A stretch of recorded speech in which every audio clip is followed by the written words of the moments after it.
Néron fut un des empereurs romains les plus connus. Peut-être vous connaissez probablement ce nom. Pour plusieurs raisons, il était connu. Il était connu pour sa folie des grandeurs. Il avait beaucoup d'ambition. Il a construit beaucoup de choses. Et puis des choses qu'il a finies, des choses qu'il n'a pas terminées. C'était un homme fou d'ambition, mais aussi il était connu parce qu'il avait une grande cruauté. On parle de folie meurtrière aussi. Et il a tué énormément de gens, et notamment des gens de sa propre famille, parce qu'il se sentait comme s'il faisait un complot contre lui, etc. etc. Cet homme-là, les historiens débattent aujourd'hui de savoir si sa folie est de l'ordre de la mise en scène ou si c'était une folie réelle, folie des grandeurs, folie meurtrière. Et à part de ces informations-là, on sait aussi que Néron écrivait beaucoup. C'était un artiste et il écrivait beaucoup, il a écrit beaucoup de lettres, etc. Et aujourd'hui, il reste très très peu de ses écrits, pas grand-chose en fait. On connaît en réalité pas grand-chose même aujourd'hui. À la même époque, par contraste, au même moment, un homme en prison dans la même grande ville glorieuse, incroyable de Rome, écrit une lettre du fond d'une prison à des destinataires qui sont de l'autre côté de l'Empire romain. Et cette lettre, c'est la lettre que Paul rédige à l'attention de l'Église qui habite à Philippe, une toute petite ville à l'extrémité de l'Empire. Et à ce moment-là, Paul n'a aucune espèce d'idée de l'ampleur ou de l'impact que cette lettre va avoir sur ses contemporains, sur l'Église des siècles jusqu'à nous aujourd'hui. Elle a été traduite dans toutes les langues quasiment de la terre. Il y a des centaines de millions, de milliards de personnes, on va dire centaines de millions de personnes qui ont lu cette lettre et qui sont inspirées, qui vivent en lien avec cette lettre aussi leur foi en Jésus-Christ. Et cette semaine, j'étais amusé de lire cette petite phrase d'un théologien qui a fait remarquer ceci. Aujourd'hui, les gens appellent leur chien Néron, mais ils appellent leur fils Paul. Vous voyez, Néron était quelqu'un de connu à l'époque, à l'Empire romain, tout le monde l'applaudissait partout où il allait. Mais aujourd'hui, on appelle les chiens Néron et on appelle Paul les fils. Alors aujourd'hui, on commence cette nouvelle série de messages sur la lettre, la fameuse lettre de Paul aux Philippiens, une lettre qui est écrite en 4 chapitres. Et en réalité, les chapitres n'existaient pas à l'époque, c'est récemment, très, très récemment dans l'histoire qu'on a mis ces chapitres, etc. Donc c'est vraiment une lettre que je vous encourage à lire. Et on sera dans les 4 prochaines semaines, donc aujourd'hui les 3 prochaines semaines dans cette lettre. Et pas de surprise, vous allez voir, on va être à chaque semaine dans un chapitre. Aujourd'hui le chapitre 1, la semaine prochaine le chapitre 2, le 3e, chapitre 3, enfin vous avez compris. Pas beaucoup de surprises, mais j'aimerais vous encourager à lire chaque semaine la lettre au complet.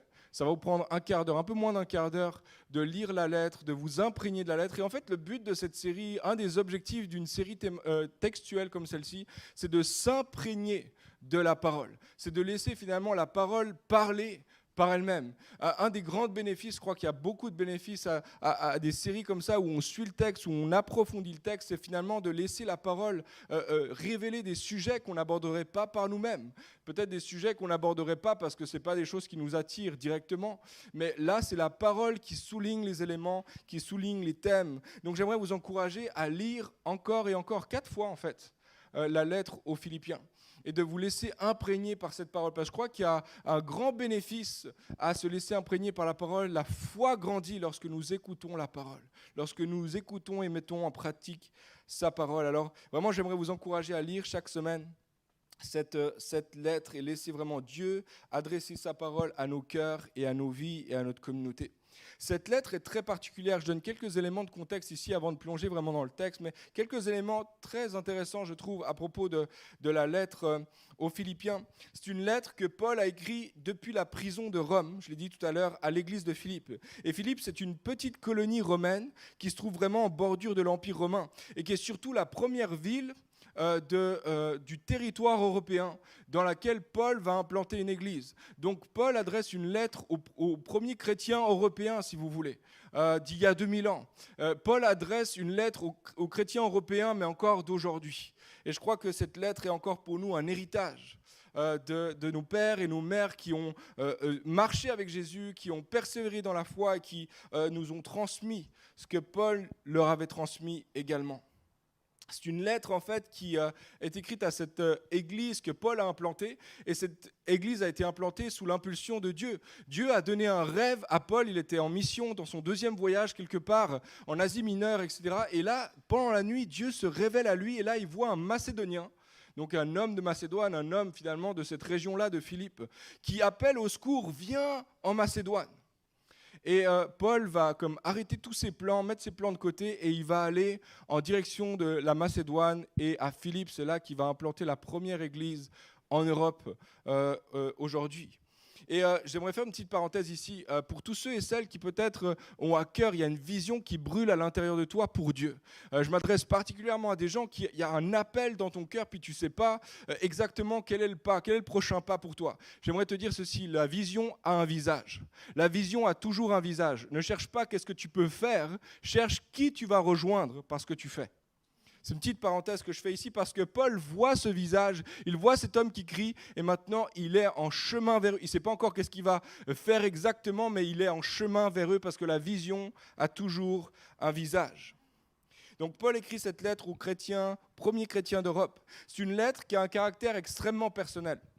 Parmi les nombreuses lettres que Paul a écrites, c'est vraiment une des lettres qui transpire le plus la vie de Paul, où il parle de son cœur, il parle de sa vie, il parle de son quotidien, il parle de ses combats, il parle de ses rêves, il parle de lui, parce qu'en fait, il parle à des amis. C'est une lettre ouverte à ses amis.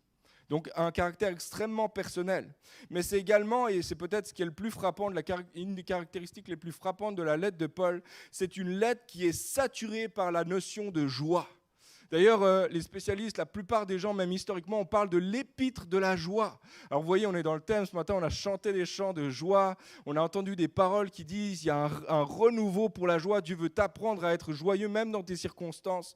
Et je crois que Dieu réellement veut faire ça dans nos vies. À chacune de nos vies, chacune de nos circonstances, Dieu veut révéler le caractère puissant de ceux et celles qui s'appuient en fait en Dieu et qui trouvent leur joie, la source de leur joie en Jésus-Christ.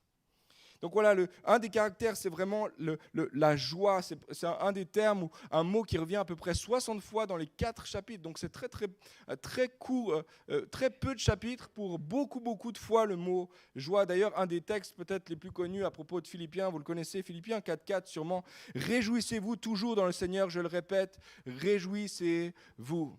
Certains spécialistes disent on peut résumer la lettre de Paul aux Philippiens de la manière suivante. Soyez toujours joyeux, soyez toujours dans la joie, parce que moi, peu importe mes circonstances, je suis toujours joyeux. L'idée de la joie est extrêmement présente dans cet épître, l'épître de la joie. Et ce qui est fascinant pour moi, c'est de regarder à la fois le contexte de Paul et la lettre de Paul. On dirait que ça ne matche pas, on dirait que ça ne fonctionne pas ensemble, parce qu'il y a quelque chose qui est de l'ordre quand même du sombre, du noir. Il y a une désespérance là où il peut se trouver. Mais de ce lieu de désespérance sort une lettre, un manifeste pour la joie. En fait, la lettre aurait pu s'appeler en réalité la lettre de « rien ne s'est passé comme prévu » ou la lettre de « comment je vais faire pour m'en sortir » ou encore la lettre d'un prisonnier désespéré du fond de sa prison. Paul est en prison, il est isolé, il est seul, il est loin de chez lui, loin de sa famille, loin de ses amis, il est à 1300 km de Philippe, vous voyez la distance, ce n'est pas juste à côté. Et il leur écrit une lettre où il dit j'ai trouvé un sens, il y a quelque chose qui donne du sens à ma joie au milieu même de ces circonstances. Je ne jouis d'aucune liberté, je suis privé de toutes mes libertés, il y a beaucoup de choses que je ne peux plus faire, mais j'ai trouvé la joie, je peux trouver encore la joie au milieu même de ces circonstances. Et moi, ce que je trouve vraiment incroyable, c'est que dans ces conditions, et malgré les circonstances difficiles, du fond de la cellule, Paul écrit ce manifeste à la joie. Comment ça se fait ? Paul, donne-nous ton secret. On veut savoir comment ça marche. C'est quoi ton histoire ? C'est quoi ton affaire là ? Moi aussi, je traverse toutes sortes d'histoires difficiles, d'éléments difficiles dans ma vie. Il y a toutes sortes de difficultés. Moi aussi, je veux trouver la joie au milieu de ça. Et je crois qu'il y a une tension ici.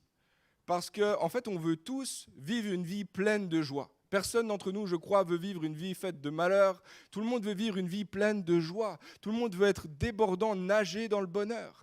Personne ne veut vivre les conditions difficiles, personne ne veut vivre les maladies, les pressions financières, les instabilités professionnelles, les tensions relationnelles dans le couple, dans le mariage, dans la famille, les inquiétudes en lien avec un diagnostic médical lourd, l'isolement, la frustration, le sentiment d'être bloqué dans la vie. Personne ne veut de ça.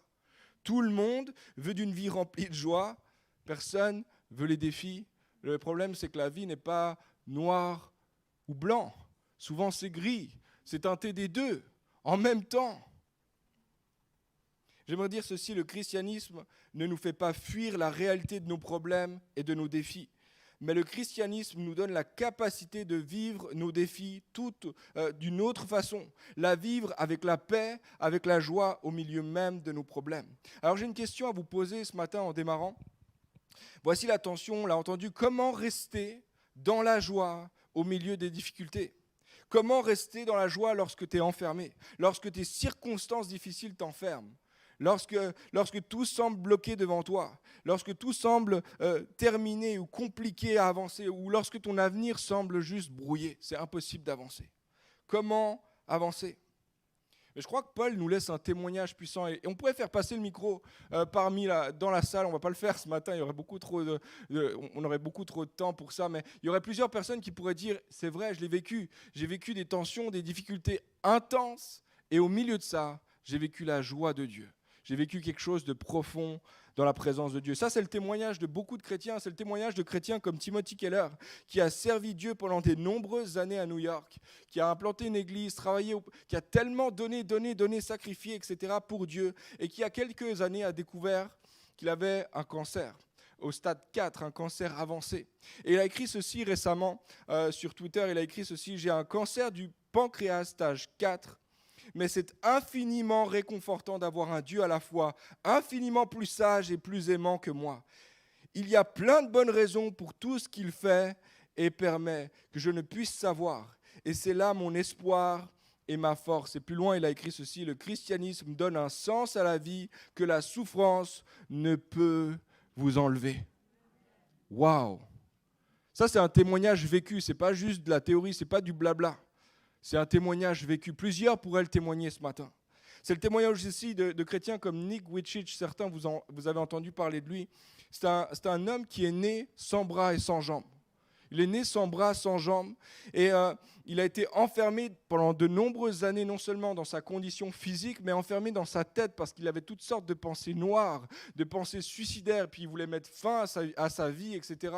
Et il est allé il a fait plusieurs tentatives, etc. Mais il a fait la rencontre avec Dieu et sa vie a été complètement bouleversée, complètement changée. Et aujourd'hui, par la grâce de Dieu, il est marié, il a plusieurs enfants, il a écrit plusieurs livres. Et cet homme voyage partout dans le monde. Apparemment, la rumeur raconte qu'il donne parmi les câlins les plus chaleureux que vous puissiez expérimenter. Sans bras, sans jambes, imaginez. Et il a écrit plusieurs livres et je trouve que ça dénote vraiment la joie qui découle d'un cœur qui est transformé malgré les circonstances. Il a écrit ces livres, ces titres de livres. Pas de membres, pas de limite. Un autre livre s'appelle « L'amour au-delà de toute limite ». Il a écrit encore un autre livre, « Être ses bras et ses jambes ». Incarner l'amour de Jésus. Être ses bras et ses jambes. Pour un homme qui n'a pas de bras, pas de jambes. Waouh! Son cœur est transformé. Il a vécu un changement de paradigme profond qui fait que malgré ces circonstances difficiles, il trouve sa joie, la source de sa joie ailleurs. Il la trouve en Dieu. Alors je ne sais pas pour vous, moi je suis intéressé par ce genre de joie-là.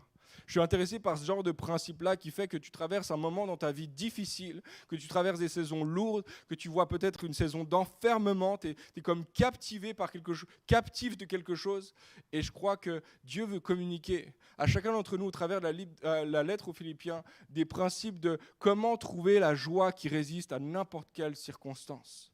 La joie qui résiste à n'importe quelle circonstance. La joie qui ne varie pas en fonction des bonnes ou des mauvaises nouvelles. La joie qui ne tarit pas dans le temps et dans l'espace. Est-ce qu'il y en a d'autres qui sont intéressés par ça ce matin?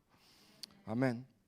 Alors si vous êtes avec moi, je vous propose de lire maintenant quelques versets. On va lire plusieurs versets de premier chapitre de cette lettre aux Philippiens. Chapitre 1, verset 12 et suivant.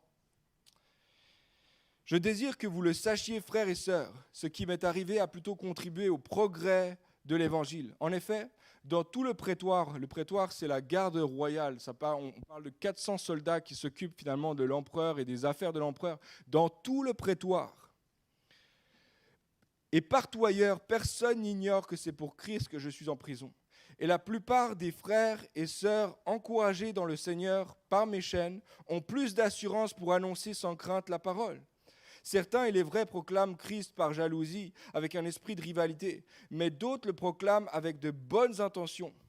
Les uns agissent par amour, sachant que je suis là pour la défense de l'Évangile, et les autres, animés d'un esprit de rivalité, annoncent Christ avec des intentions qui ne sont pas pures et avec la pensée d'augmenter les souffrances de ma détention. Qu'importe! De toute manière, que ce soit pour de mauvaises raisons, que ce soit sincèrement, Christ est annoncé, je m'en réjouis, je m'en réjouirai encore. Car je sais que cela aboutira à mon salut grâce à vos prières, à l'assistance de l'Esprit de Jésus-Christ. Conformément à ma ferme attente et à mon espérance, je n'aurai honte de rien. Mais maintenant, comme toujours, la grandeur du Christ sera manifestée avec une pleine assurance dans mon corps, soit par ma vie, soit par ma mort. En effet, Christ est ma vie et mourir représente un gain. Verset 29. Il vous a été fait grâce non seulement de croire en Christ, mais encore de souffrir pour lui, en menant le même combat que celui que vous m'avez vu mener et que vous apprenez maintenant, je mène encore. Amen. Plusieurs éléments ici importants dans le contexte de Paul et des Philippiens aussi. Paul, je l'ai dit, il est en prison, et la prison de Rome ne ressemble absolument pas aux prisons de Genève ou de Suisse. On parle d'un lieu où il n'y a pas de télé, on parle d'un lieu où il n'y a pas de système d'égout, où le lit se résume peut-être à quelques lattes par terre, quelques lattes de bois par terre, dans un lieu où il n'y a pas de balade journalière, un lieu où il n'y a pas de fenêtre, il n'y a pas de téléphone, il n'y a pas de lumière, il n'y a pas de vue sur l'extérieur. On parle d'une condition de vie extrêmement terrible. Et Paul se trouve là. Et on apprend également qu'il est dans l'attente d'un procès. Et qu'en fait, ce procès-là remet en cause son intégrité et sa vie. Peut-être qu'il est pour être condamné à mort. Et comme si ça ne suffisait pas, on apprend également qu'il y a des gens autour de lui qui lui veulent du mal et qui font tout leur possible pour produire encore plus de souffrance à cet homme qui est en prison en l'attente d'un procès. Ça, c'est les conditions de Paul. Il se trouve là alors qu'il écrit cette épître à la joie. Disons qu'il a quelques raisons réellement. Je crois qu'on pourrait être compréhensif avec lui, qu'il pourrait être un peu découragé. Mais au contraire, Paul n'est pas découragé. Puis, quand on fait un peu la lecture, pour comprendre un peu le contexte des Philippiens, on comprend que les disciples de l'église de Philippe vivent aussi certaines luttes et tensions à l'extérieur. Là où ils se trouvent, on ne connaît pas exactement la nature de leurs défis, mais on sait qu'ils vivent des pressions, ils vivent des tensions, ils vivent une certaine souffrance. Probablement, vu que Philippe était construit sur le modèle de Rome, probablement qu'ils vivaient la persécution à cause de leur foi. On ne sait pas beaucoup plus à propos de la nature de leur souffrance, mais Paul cherche à les encourager. Et il leur rappelle que malgré les 1300 kilomètres et quelques qui les séparent, ils mènent le même combat. Ils sont dans la même lutte, que c'est pour le même Dieu qu'ils travaillent, que c'est la même mission pour laquelle ils sont engagés. Et Paul les encourage à développer la joie qui résiste en toutes circonstances. C'est sûr que ça, c'est deux contextes qui sont éloignés de notre contexte à nous. Dans notre contexte, c'est complètement différent de Paul qui est dans sa prison ou de Philippe ou des Philippiens qui sont comme sous la persécution. Mais je crois que le principe de la joie qui résiste demeure quelque chose de vital pour les chrétiens aujourd'hui en 2021 à Genève. 2022, on est passé en 2022. Il est resté en arrière le pasteur. C'est primordial de découvrir, je crois, ce principe de la joie qui résiste en toutes circonstances. Parce qu'on vit dans une culture et une génération qui ne sait pas quoi faire avec la souffrance, qui est mal à l'aise avec la souffrance. D'ailleurs, on la met souvent de côté, on la met en institution, on l'envoie vers des spécialistes de la souffrance. On ne sait pas quoi faire de la souffrance. On est dans une culture, dans une génération qui ne propose que des solutions éphémères, des sortes de placebos en attendant que la chose se règle par elle-même. Tiens, prends ton sucre, ça va aller mieux. Prends cette petite pilule-là, ça ira mieux. Puis on est dans une culture et dans une génération où il n'a jamais été autant vendu de pilules de dépression, antidépressifs. C'est fou. Alors il n'y a pas de condamnation pour quelqu'un qui en prend, mais je trouve ça impressionnant que notre culture et notre génération produisent autant de médicaments contre l'anxiété. C'est impressionnant. Moi, ce qui est frappant pour moi, c'est de voir à quel point notre société est engagée à produire des objets, des expériences, des voyages, des images, des produits, toutes ces choses qui sont censées assurer la joie, permettre de garder un petit peu la joie. Pour montrer peut-être une caricature, certaines publicités, dans certaines publicités, il s'agit de s'asseoir dans cette nouvelle voiture et puis le calme va revenir, l'anxiété va disparaître, le stress va disparaître. Tout va mieux. Depuis que j'ai acheté cette voiture, tout est parti. Il y a encore ce parfum que tu prends, que tu mets sur toi et d'un coup le sourire revient. C'est magique. Ou alors tu prends cette petite pilule de vitalité et là tu retrouves ton énergie, ta jeunesse. Tout revient comme il y a 10 ans en arrière. Ou encore tu prends telle compagnie aérienne et tes soucis s'envolent avec l'avion. Ça y est, tout est parti, tout va mieux.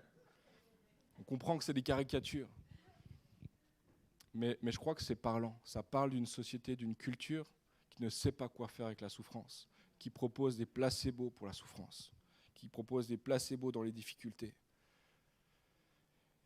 Et je crois que Dieu, au travers de Paul, veut nous enseigner ce principe d'une joie qui résiste en toutes circonstances, d'une joie qui ne dépend pas de ce qui se passe autour de nous, d'une joie qui donne la capacité de tenir malgré les circonstances difficiles.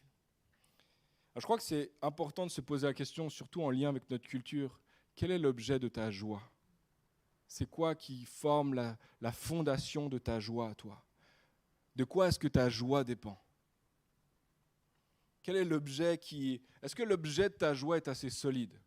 Est-ce que l'objet de ta joie va tenir dans le temps ? Ou est-ce que c'est éphémère, ça va prendre quelques temps, puis après ça va disparaître ? Je crois que c'est vraiment important de se poser cette question. Et j'aime beaucoup cette citation de C.S. Lewis, c'est rempli de sagesse, c'est très simple, c'est très court, c'est rempli de sagesse. Ne laissez pas votre bonheur dépendre de quelque chose que vous pouvez perdre. Sinon, ton bonheur, tu vas le perdre avec. Ta joie, tu vas la perdre avec. Ne laisse pas ta joie dépendre de quelque chose que tu peux perdre. Je crois que c'est vraiment, vraiment empreint de sagesse parce que si l'objet de ta joie est vraiment solide, tu peux perdre de l'argent, mais tu peux rester dans la joie.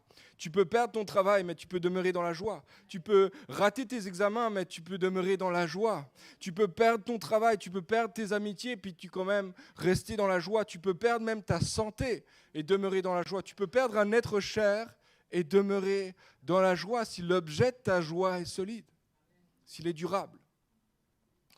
Paul est en prison et il a perdu sa liberté, mais il demeure dans la joie. On l'a emprisonné, mais on ne pouvait pas emprisonner sa joie. On l'a attaqué, mais il n'y a rien qui pouvait attaquer sa joie. Il est peut-être potentiellement, il peut mourir, mais il n'y a rien qui peut faire mourir sa joie. Amen. Parce que l'objet de sa joie ne dépend pas de ces choses-là, est solide. Ça tient, ça va tenir. Regardez comment il commence sa lettre. C'est après avoir fait les salutations d'usage, Paul commence en disant « Je veux que vous sachiez que ce qui m'est arrivé a plutôt contribué au progrès de l'Évangile. » Paul s'est réjoui parce que son emprisonnement a permis que beaucoup connaissent à propos de Jésus-Christ, qui est l'objet de sa joie. Parce qu'il est enfermé, ça a produit en fait le progrès de l'Évangile. Partout dans la prison, les soldats savent pourquoi il est là. Non seulement les soldats, mais les prisonniers, mais également l'Église de Rome est encouragée. L'Église partout dans l'Empire romain est encouragée parce que Paul tient dans la joie malgré les circonstances. Il continue à témoigner malgré les circonstances. Et lui, c'est une source de joie en lui parce qu'il sait que l'Évangile n'est pas arrêté, n'est pas emprisonné. Et que sa joie n'est pas emprisonnée. Alors c'est pour ça qu'il dit au verset 18, « Qu'importe ceux qui me font du mal, ceux qui essaient de me faire de mal, ils prêchent pour de mauvais motifs, ils essaient de me faire encore plus de mal. Qu'importe de toute manière, que ce soit pour de mauvaises raisons, que ce soit sincèrement, Christ est annoncé. Je m'en réjouis et je m'en réjouirai encore. » Amen.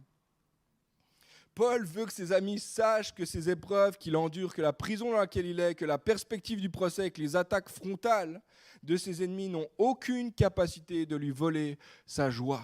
Il n'y a aucune circonstance extérieure qui peut lui voler sa joie. Maintenant, c'est important de savoir que les voleurs de joie, il y en a plus à l'intérieur qu'autour de nous. Oui, les circonstances peuvent être des voleurs de joie, mais tes perspectives intérieures peuvent aussi te voler ta joie. Et je crois qu'au travers de ce passage-là, Paul dénonce 4 voleurs de joie que j'aimerais regarder avec vous rapidement ce matin. Le premier voleur, c'est l'apitoiement. L'apitoiement ou le fatalisme. L'apitoiement, c'est quand tes yeux sont fixés sur tes pertes et tes problèmes. Paul aurait pu fixer ses yeux sur la perte de liberté dont il jouissait avant. Il a perdu sa liberté. Il ne s'apitoie pas sur lui-même, il trouve sa joie ailleurs. Il ne laisse pas ses yeux se fixer sur ses pertes et sur ses problèmes. Le deuxième voleur de joie, c'est la dévalorisation, la victimisation. Et ça, c'est quand tes yeux restent fixés sur toi-même. Tu regardes à tes situations et tout ça, tu regardes à ton état d'âme et tu es de plus en plus mal parce qu'en fait je suis mal, parce qu'en fait je suis mal, parce qu'en fait je suis mal. Et ça, c'est ce qu'on appelle l'apitoiement, ce qu'on appelle la victimisation. Tu regardes à toi-même, tu te vois en victime et ça te vole ta joie parce que je ne pourrais jamais être joyeux en fait. Parce que je suis comme ça, parce que j'ai toujours été comme ça, puis je vais toujours rester comme ça. Le voleur de joie, la victimisation. Le troisième voleur de joie, la comparaison. Toi, quand Paul, il voit qu'il y a des gens qui prêchent à l'extérieur, il aurait pu se comparer. Oui, l'évangile avance, mais ce n'est pas au travers de lui. Lui, il est emprisonné, il ne peut rien faire. Il y a des gens qui prêchent. Il pourrait se comparer avec ceux qui sont libres de se balader, de voyager, d'apporter l'évangile, de faire ce qu'il a à faire. Lui, il rêvait d'aller à Rome, mais maintenant, il est à Rome, dans un cachot à Rome. Et il est complètement séparé de sa mission. Alors, il pourrait se comparer de ceux qui, eux, ne sont pas dans sa condition. Mais il ne fixe pas ses yeux sur les réussites des autres. Et le quatrième voleur interne, le quatrième voleur qui peut se trouver en toi, c'est le soupçon du mal. Ça, c'est quand tes yeux restent fixés sur les erreurs et les péchés des autres. Tu vois, il y a des gens qui voulaient du mal à Paul, qui lui voulaient du mal, alors ils prêchaient l'évangile, c'est étonnant. Mais on ne sait pas de quelle manière ça produisait du mal pour Paul, mais en fait, ça lui faisait réellement des dommages. Et il pourrait fixer ses regards sur eux et puis soupçonner tout le temps le mal. Et ils me veulent tellement de mal. Et il dit, en fait, peu importe leur motivation, moi, ce qui m'intéresse, c'est que Christ soit prêché. Et je ne vais pas m'intéresser, je ne vais pas soupçonner le mal à l'intérieur. Alors peut-être ce matin, tu réalises en lisant ces 4 voleurs de joie, peut-être qu'il y en a un qui t'a volé ta joie. Un ou plusieurs qui est un réel voleur de joie, qui est en contact avec toi régulièrement. Peut-être tu réalises que ta joie est petit à petit laissé place à l'apitoiement sur toi-même. Ou alors qu'il a laissé place à la comparaison et que tu regardes aux situations des autres et tu te dis « mais c'est pas juste, comment ça se fait, moi j'ai tellement donné, eux ça avance tellement plus vite que moi, pourquoi ?» Et peut-être que tu t'es fait voler ta joie par l'apitoiement, la victimisation, la comparaison ou alors le soupçon du mal vis-à-vis des autres. Combien il est facile de se faire voler sa joie ? Combien il est facile de se faire voler la joie. Et je crois que Dieu veut nous apprendre à porter nos regards ailleurs que sur ces choses-là. Porter nos regards sur les choses qui communiquent la joie, qui fait que notre joie résiste en toutes circonstances. Parce que tu vois, toutes ces choses auraient pu lui voler sa joie, mais ses yeux étaient fixés ailleurs. Ses yeux n'étaient pas sur ce qu'il avait perdu, n'étaient pas sur lui-même, n'étaient pas sur les accomplissements des autres ou sur les attaques des autres. Paul fixait ses yeux sur 3 choses qui étaient le fondement solide de sa joie, qui fournissait ou qui était une source de joie pour lui en toutes circonstances. Le premier élément, c'est le suivant. Il portait son regard sur la grande histoire plutôt que sur son histoire. Il regardait à la grande histoire plutôt que son histoire. Il faut que tu saisisses que ton histoire fait partie d'une grande histoire. En fait, je crois que lorsqu'on comprend que nous ne sommes pas le héros de notre propre histoire, mais que Dieu est le héros de notre histoire, tout change. Parce qu'on réalise qu'on fait partie de l'histoire, oui, on a un rôle à jouer, oui, mais que ce n'est pas nous le héros, que tout ne dépend pas de nous et que réellement c'est lui qui va intervenir et qui va agir et qui va recevoir tout l'honneur et la gloire. Tu vois, Paul aurait pu regarder à sa condition, à son état, mais lui, il voit la grande histoire. Dieu est en train de faire quelque chose au travers de ça. Je ne sais pas comment il fait ça. Je ne comprends pas les chemins par lesquels il passe pour faire ça. Mais je me réjouis parce que Dieu, le projet de Dieu, l'histoire de Dieu avance. Malgré mon histoire semble bloquée. Paul écrit, il dit avant toute chose les amis, avant que je commence à parler d'autres choses dans ma lettre, je veux que vous sachiez que ce que je vis participe à un projet plus grand. Ça participe au projet de l'évangile, ça participe, mon histoire fait partie d'une plus grande histoire. Paul veut s'assurer qu'au tout début de sa lettre, les choses qui lui arrivent sont interprétées de la bonne manière, avec la bonne perspective. Les amis, je vais vous parler de mon histoire, je vais vous parler de ce qui est en train de se passer, mes circonstances et tout, mais c'est un sujet de joie, parce que ça fait partie d'une très grande histoire. Plusieurs, vous utilisez très régulièrement cet outil, l'outil de Google Maps. Et ce qui est intéressant avec Google Maps, on peut trouver sa destination pour des gens comme moi qui n'ont pas un très très grand sens de l'orientation. Ça sauve une vie. Je gagne beaucoup de temps, mais ça aide aussi, je trouve, c'est intéressant, c'est qu'on peut voir les choses de deux manières, deux perspectives. Et l'image qui s'affiche à l'écran, c'est le même endroit, mais avec deux perspectives. On est ici au Centre chrétien du Bouchet. Vous voyez sur l'image de gauche, on voit l'image depuis la rue. Mais la perspective d'en haut donne encore une autre image. Ça fait partie de quelque chose de plus grand qu'en fait juste cet élément-là que je vois ici et maintenant. Et je crois que Dieu veut nous donner la capacité de voir la grande image. Non seulement ne pas dénier ou ne pas renier l'image de notre réalité là de tous les jours, mais de réaliser que notre réalité s'inscrit dans une plus grande réalité, dans une plus grande image encore. Tu vois, la perspective sur les éléments de ta vie sont aussi importants que les événements en eux-mêmes. Ta perspective sur les événements sont aussi importants que les événements en eux-mêmes. Alors Paul portait son regard sur la grande histoire plutôt que sur sa propre histoire, mais son regard se portait également sur l'héritage qu'il allait laisser à ceux qui souffrent, à ses amis qui souffrent. Lui, c'est une source de joie pour lui parce qu'il sait qu'il est en train de passer une épreuve, mais que cette épreuve-là est en train de produire un modèle, un exemple que les Philippiens pourront suivre dans leur propre souffrance à eux.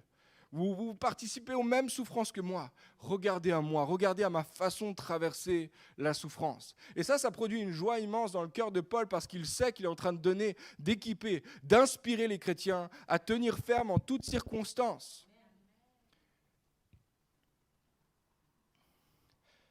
Une des choses les plus touchantes vraiment de cette lettre, c'est que Paul subit toutes ces choses-là, mais il pense à une seule chose.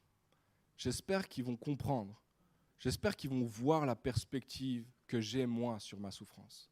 J'espère qu'ils vont capter, qu'ils vont catcher ce que je suis en train de vivre. Il n'est pas en train de leur donner des nouvelles, il est en train de leur donner un modèle à suivre. En fait, je crois que la raison pour laquelle Paul parle de ces défis, c'est parce qu'il veut leur donner un modèle à suivre pour les chrétiens de Philippe, mais pour les chrétiens jusqu'à nous aujourd'hui, 2000 ans plus tard.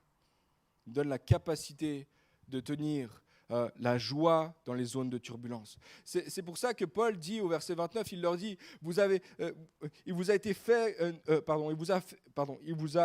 grâce non seulement de croire en Christ, mais encore de souffrir pour lui, en menant le même combat que celui que vous m'avez vu mener et que vous l'apprenez aujourd'hui, je mène encore. Je suis dans le combat, vous menez un combat. Regardez à ma façon de mener mon combat. Puis vous allez combattre de la même façon. Puis c'est une grâce non seulement de croire en Dieu, mais également de souffrir avec lui, pour lui. Amen. Je crois que quand tu réalises que ton histoire fait partie d'une plus grande histoire, alors tu saisis que ce qui t'arrive a le potentiel d'être un modèle pour d'autres, a le potentiel de bâtir un chemin, d'ouvrir un chemin pour ceux et celles qui autour de toi peut-être vivent une souffrance plus forte ou même pas forcément la même intensité, mais qui ont la capacité maintenant de marcher dans tes traces, là où toi tu as marché dans les traces de Jésus-Christ. Tu vois peut-être pas pourquoi ou comment, mais ta tristesse d'aujourd'hui peut devenir ton témoignage demain. Amen. Ton épreuve d'aujourd'hui peut devenir ton enseignement de demain. C'est ce que Paul a vécu, il était dans l'épreuve, mais il en a tiré un enseignement pour ses amis. Et ça produisait une joie profonde en lui. D'autres personnes autour de toi peuvent apprendre, être fortifiées, encouragées dans leurs épreuves, parce qu'ils viennent de voir en toi un témoignage vivant de ce que tu tiens dans la joie malgré des circonstances extérieures.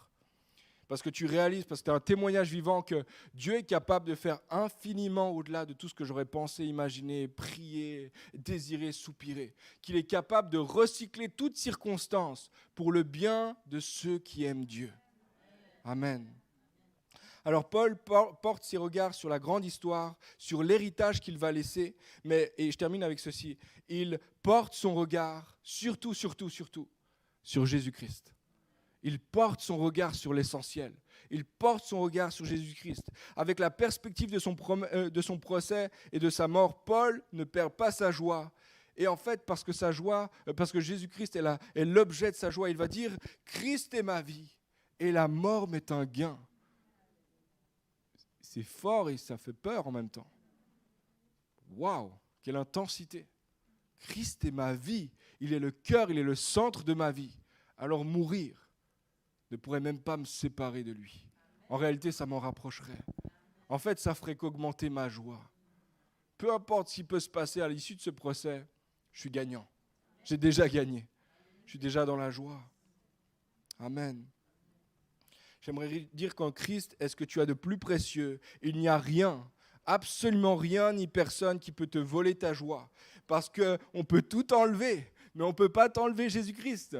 On ne peut pas t'enlever ses promesses. On ne peut pas t'enlever sa présence. On ne peut pas t'enlever son amour. On ne peut pas t'enlever tout ce qu'il a dit et déclaré sur ta vie.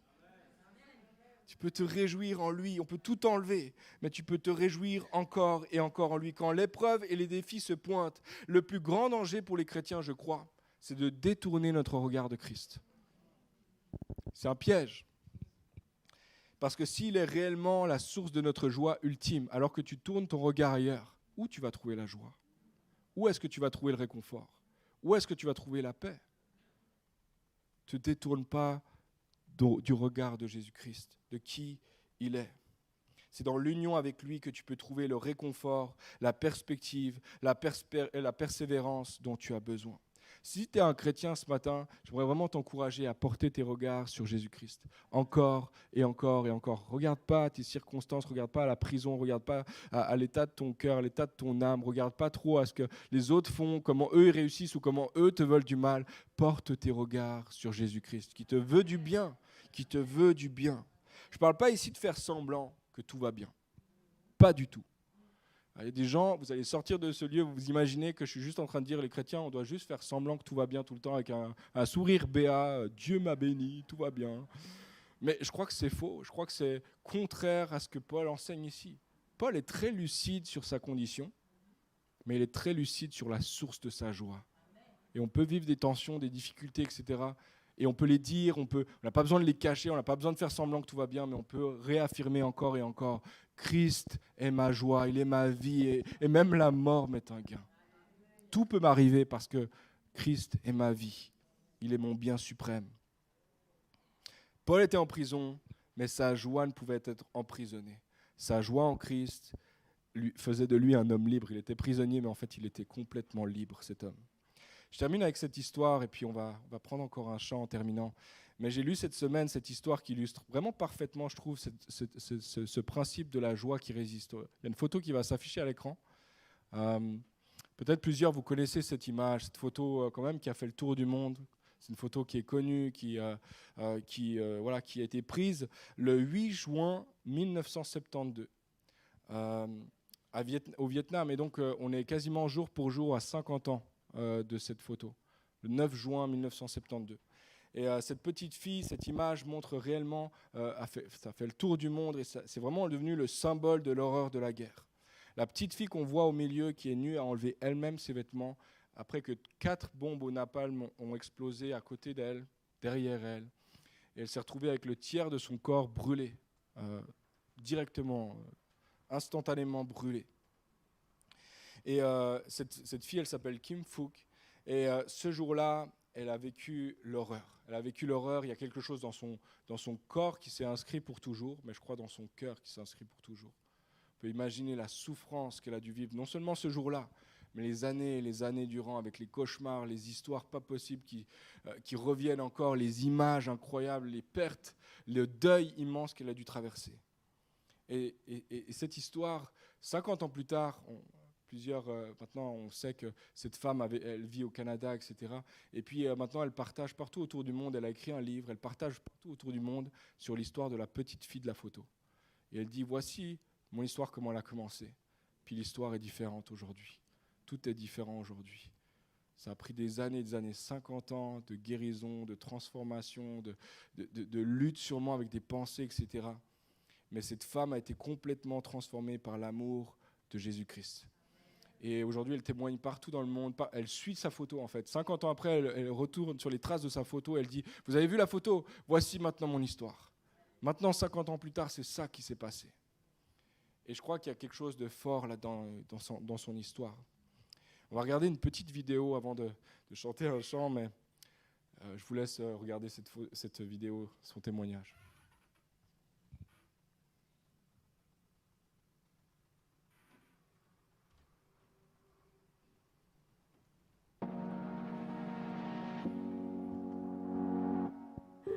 I look back all my life. I got burned when I was 9 years old. And how much trouble I got.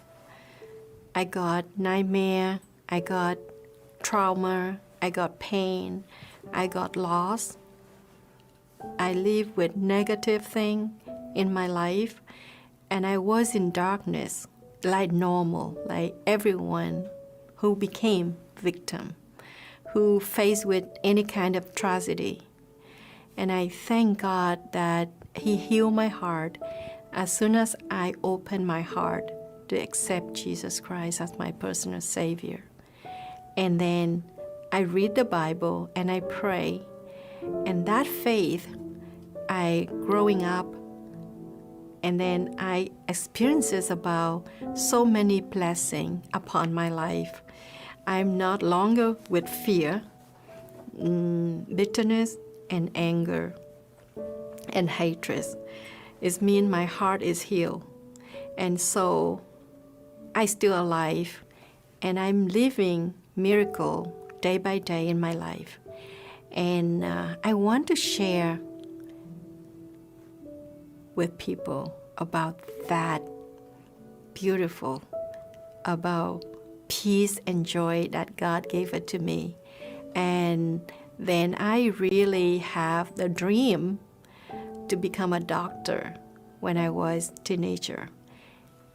And then right now, as a life I went through, I continue to keep my dream alive.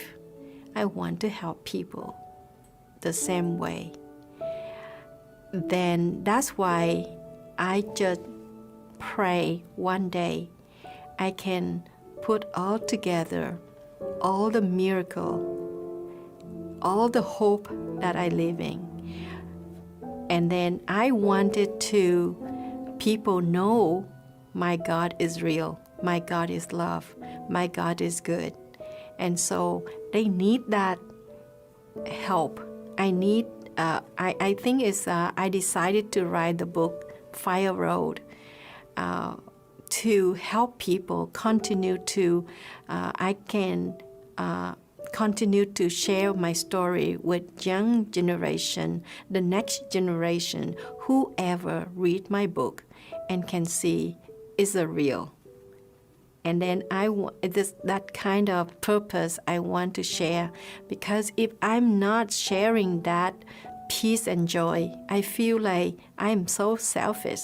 I want to share that love to people who need help, like especially for children. Like I was among them. I was the one of them, come from victim, from tragedy, from darkness. Now my life changed.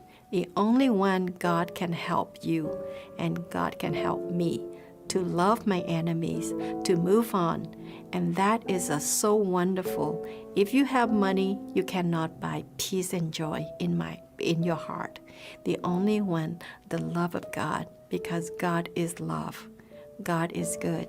And so I want to share with reader, everyone can be in the fire road in such a moment in their life, but they have hope.